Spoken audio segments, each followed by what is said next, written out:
Shalom saudara, kita bertemu kembali dalam program Biro Bimbingan Rohani. Saya akan membimbing saudara-saudara secara rohani bagaimana supaya lepas dari dosa. Karena ini adalah pergumulan setiap insan. Siapapun dan dimanapun, usia berapapun, orang selalu bergumul dengan dosanya. Karena itu saya rindu supaya saya bisa membimbing saudara-saudara sekalian bagaimana supaya lepas dari dosa itu. Saya juga percaya bahwa di dalam kebutuhan kita lepas dari dosa ini, kita pasti juga ingin berjuang bagaimana supaya kita memperoleh kasih karunia Tuhan, pemberian Tuhan. Nah, saya membimbing saudara-saudara mulai dari firman Tuhan. Firman Tuhan dalam 1 Petrus pasal yang ketiga, ayat yang ke-18 mengatakan demikian. Sebab juga Kristus telah mati sekali untuk segala dosa kita. Ia yang benar untuk orang-orang yang tidak benar, supaya ia membawa kita kepada Allah. Ia yang telah dibunuh dalam keadaannya sebagai manusia, tetapi yang telah dibangkitkan menurut roh. Jadi inilah sebenarnya kasih karunia Allah kepada kita, yaitu Kristus Yesus telah mati sekali untuk segala dosa kita. Inilah alasannya kenapa saya berani membimbing saudara lepas dari dosa, karena Kristus telah membayar lunas. Kristus telah mati untuk segala dosa kita. Apapun bentuk dan macam dosa kita, ketahuilah kita bisa lepas dari situ. Karena Kristus telah membayar lunas, ia telah mati untuk segala dosa kita itu. Baik dosa di dalam hati, di dalam pikiran, di dalam jiwa, juga di dalam tubuh kita. Dosa pada masa yang lalu, pada masa kini dan pada masa yang akan datang pun Tuhan bisa selesaikan.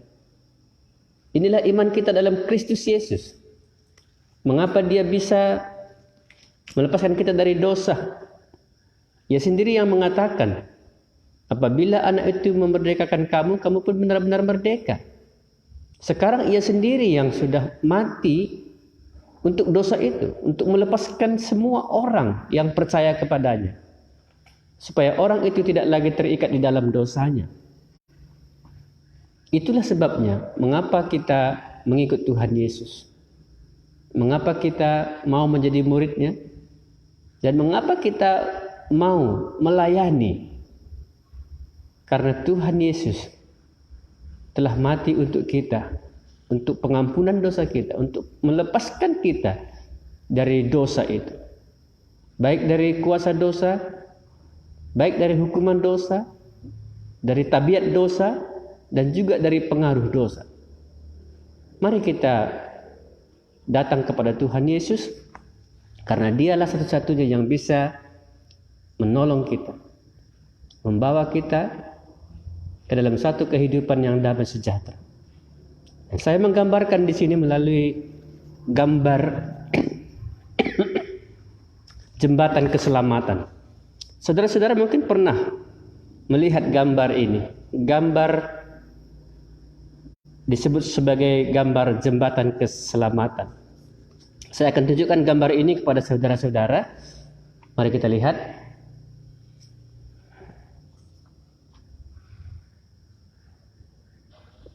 Ya. Inilah gambarnya. Manusia ada di sebelah kiri. Ini adalah manusia berdosa, dan Allah di sebelah kanan.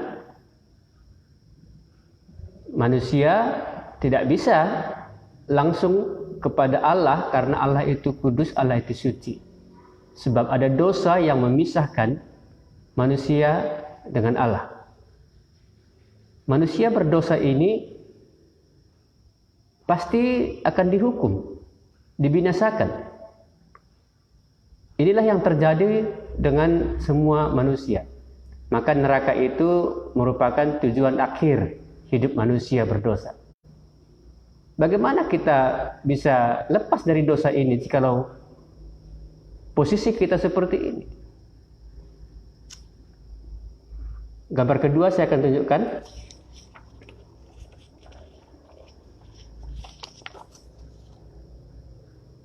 Manusia ini seperti putus asa. Pasti akan mengalami celaka. Ia sudah berjuang, tapi perjuangannya gagal. Usahanya sia-sia. Dia telah berbuat baik, dia cukup rajin, dia saleh, dia sangat beribadah, dia berpendidikan, punya banyak pengetahuan, dia rajin untuk menolong orang, beramal, tapi ternyata tidak sampai kepada Allah. Ini yang dikatakan bahwa perjuangan manusia akan sia-sia saja. Bagaimana supaya manusia ini bisa lepas dari kutuk dosa, dari kuasa dosa, dari tabiat dosanya? Jikalau dalam dosanya itu dia nggak mungkin datang kepada Allah yang begitu kudus, begitu suci. Sebab itulah ada karunia Allah yang kita dengar, yang kita lihat, kita alami dalam Kristus Yesus. Seperti gambar yang ketiga ini.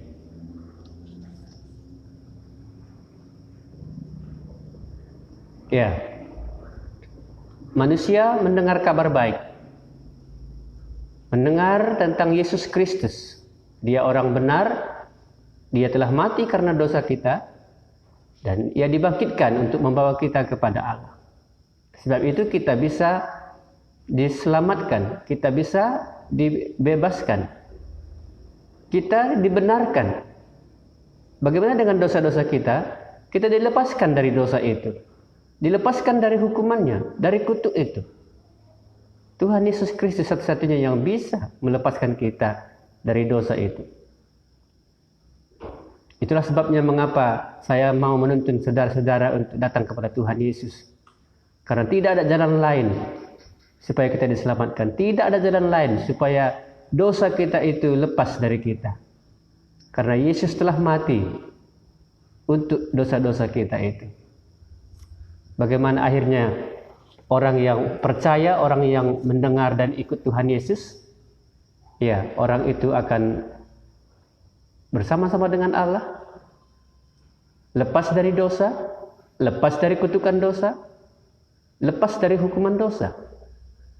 Karena ada Kristus Yesus sebagai jembatan yang membawa menjadi jalan orang itu datang kepada Allah, sehingga dia beroleh hidup yang kekal, tidak akan dihukum.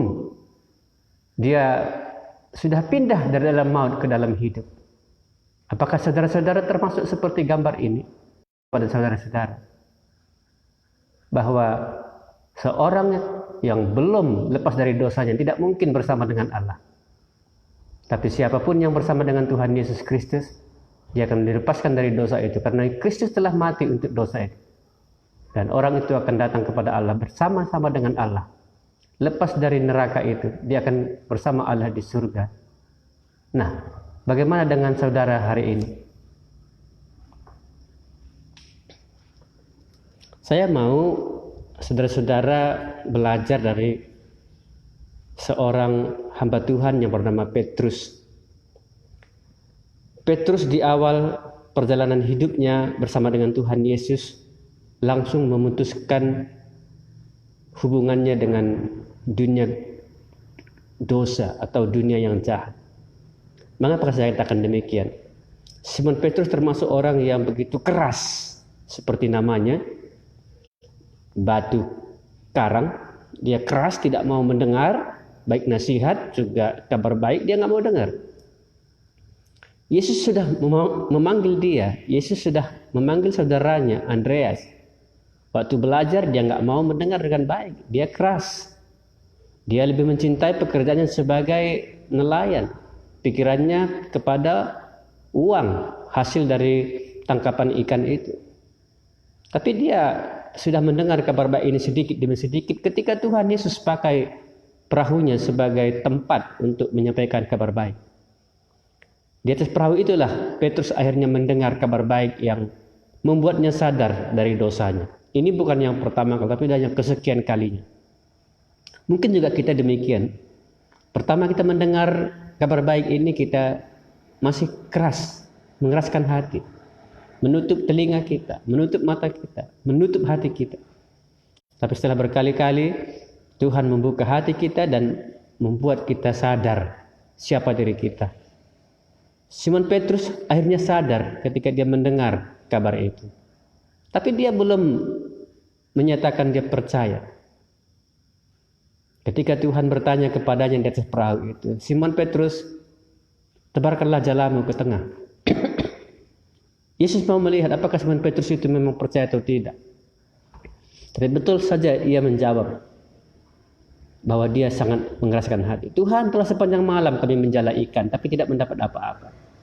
Inilah bentuk ketidakpercayaan. Inilah bentuk kekerasan hatinya. Padahal dia sudah mendengar siapa Yesus dari khotbah itu. Yesus adalah Tuhan, Juru Selamat. Dia berkuasa atas alam ini, dia berkuasa atas manusia, atas kehidupan ini. Dia berkata kepada Tuhan, Tuhan, telah sepanjang malam kami menangkap ikan, tapi enggak mendapat apa-apa.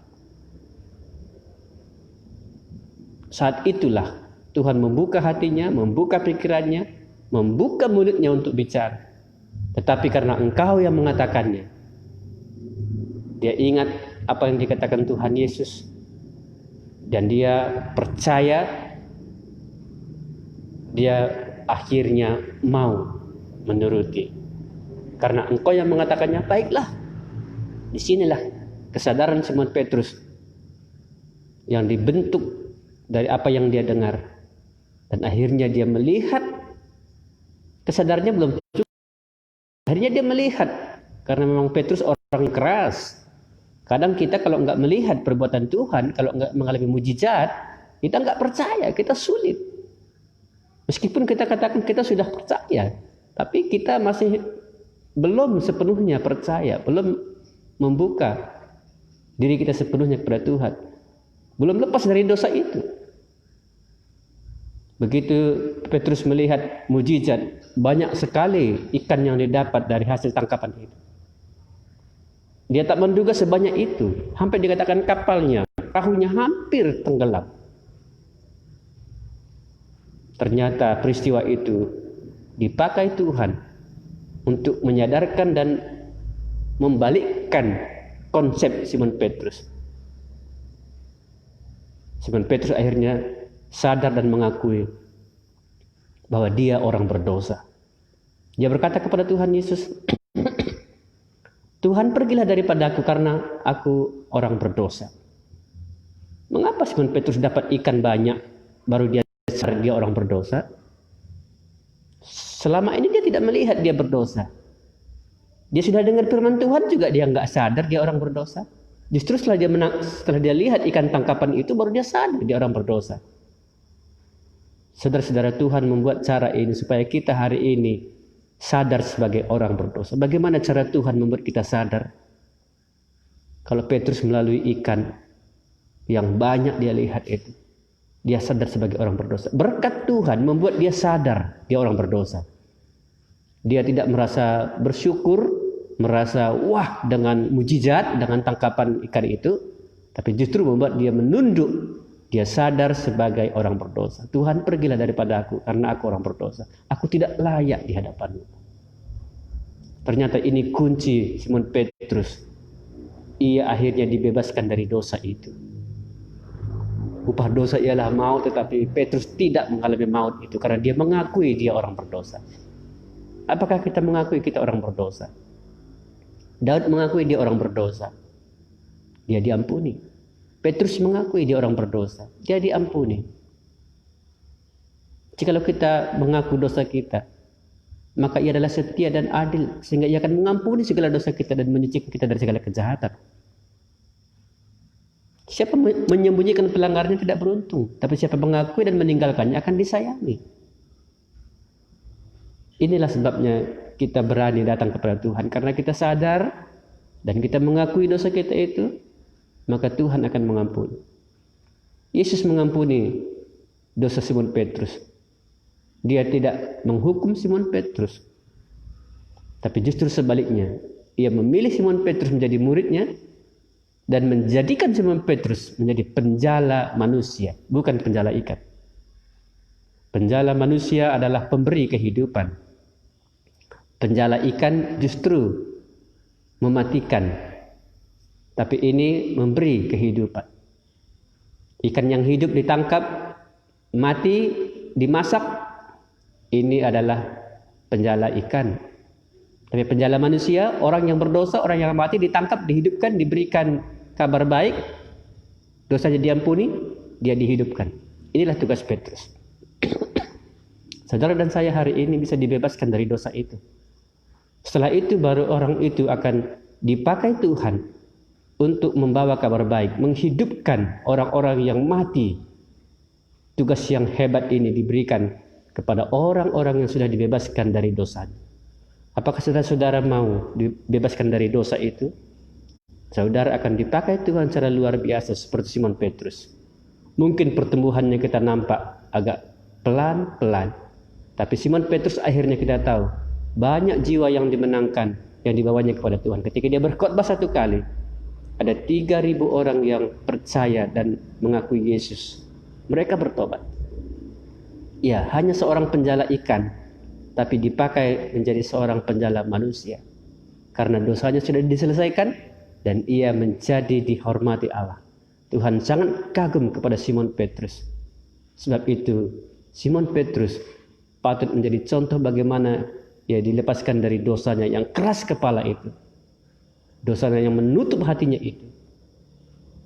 Tuhan menyadarkannya dan membuat mata rohaninya melihat kemuliaan Allah, lalu dia sadar dan akhirnya Tuhan ampuni dan Tuhan pakai dia secara luar biasa.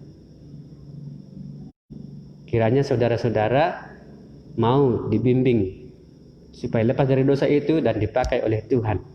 Jikalau ada saudara-saudara bertanya, hubungi saya, bisa kita berdiskusi. Dalam hal apa kita belum selesai? Dalam dosa apa kita belum selesai dengan Tuhan? Ingat firman Tuhan, kalau ada dosa kita belum selesai dengan Tuhan, Tuhan tidak akan mau kompromi dengan dosa itu. Tuhan tidak akan memakai kita secara luar biasa. Sekalipun dosa merah seperti kirmiji akan menjadi putih seperti salju, Tuhan sanggup untuk selesaikan itu.